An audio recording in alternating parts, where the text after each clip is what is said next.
화재가 잇따른 ESS, 즉 에너지 저장 장치에 대한 사고 조사 결과가 나왔습니다. 화재는 여러 가지 이유가 복합적으로 작용해 발생했지만 제품 결함은 아니라는 결론이어서 논란은 여전할 것으로 보입니다. 홍선기 기자가 보도합니다. 신재생에너지의 전력 비축 시스템인 ESS, 즉 에너지 저장 장치는 지난 2017년 8월 이후 23건이나 화재가 발생하면서 논란에 휩싸였습니다.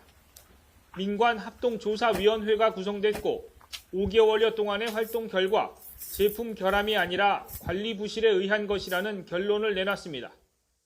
조사위는 각 화재 사건과 똑같은 경우를 놓고 벌인 실증 실험 등을 바탕으로 ESS 화재 원인을 크게 4가지로 분류했습니다. 이 가운데서도 전기 충격이 배터리 시스템에 유입될 때 배터리 보호 체계가 제대로 작동하지 못한 것이 가장 큰 원인으로 꼽혔습니다. 동시험을 반복 수행한 결과 배터리렉 보호장치 내의 직류 접촉기 절연 성능이 떨어질 경우 화재가 발생할 가능성이 확인되었습니다.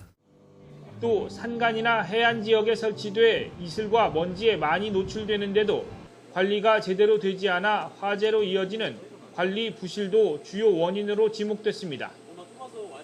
조사위는 이 밖에도 설치 부주의 등을 화재 이유로 꼽았지만 제품 결함이 화재로 이어진 경우는 없었다고 선을 그었습니다.